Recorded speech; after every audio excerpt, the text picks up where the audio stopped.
don't know who I am. I don't know what to feel. I don't know what to do without you. Because I love you.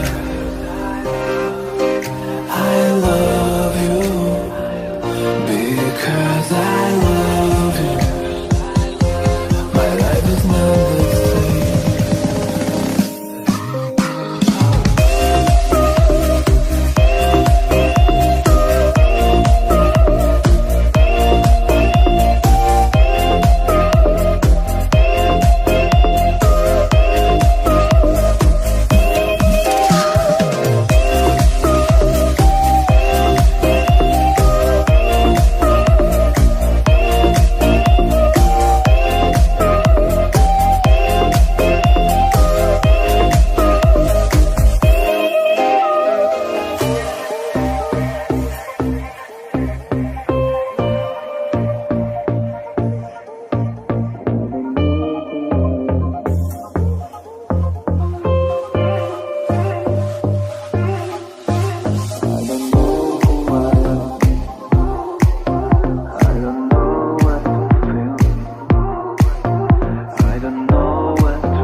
scare story yet. Whitehall plan to evacuate the Queen if Brexit sparks riots on the streets of London. The Queen has been dragged into an extraordinary project bureau after it emerged that civil servants have drawn up plans to evacuate the royal family if a no-deal Brexit causes riots on the streets of London. The Mail on Sunday has learned that Whitehall contingency planners have included among their worst-case scenarios the need to move the royals to safe locations away from the capital. Officials in the Civil Contingency Secretariat, the government department responsible for emergency planning, have repurposed a secret operation under which the royals could have been accommodated in various country houses to protect them from enemy forces during the Cold War.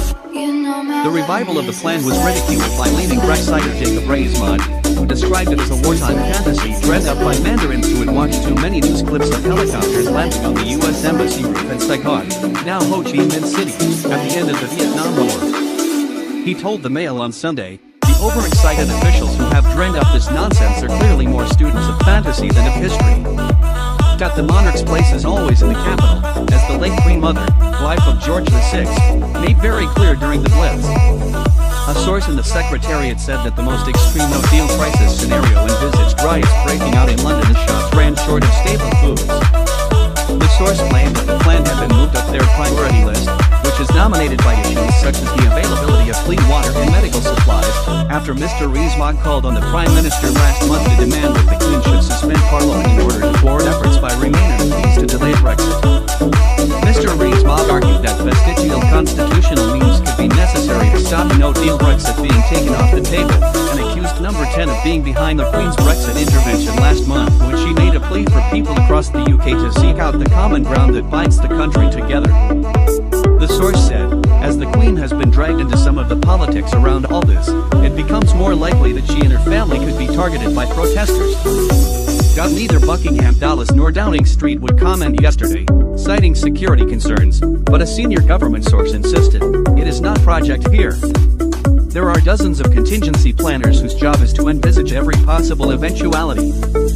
They would be negligent if they didn't include the royals in that, however far-fetched the scenario might seem." The Cold War plans to protect the royals were drawn up in 1962 following the Cuban Missile Crisis.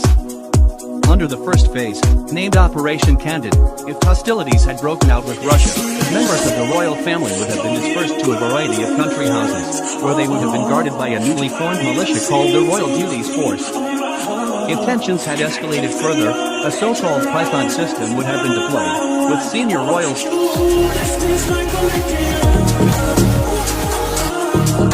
forced to sleep on sofa in her servants' quarters after massive row between deaths. The Queen was once forced to sleep in her servants' quarters after an explosive row between two of her dressers.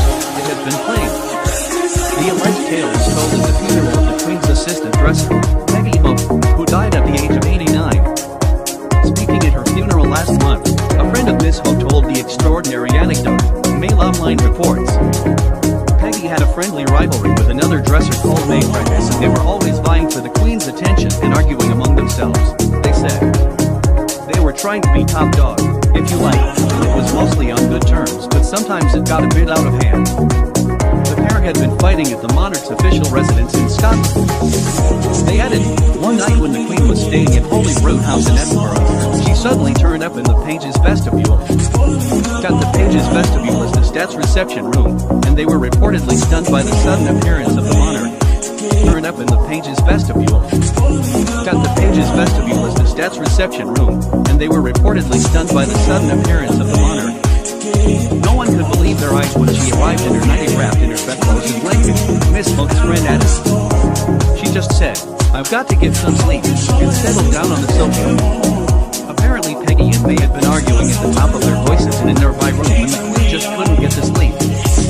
Rather than interrupt them, she got up and moved to the Page's room.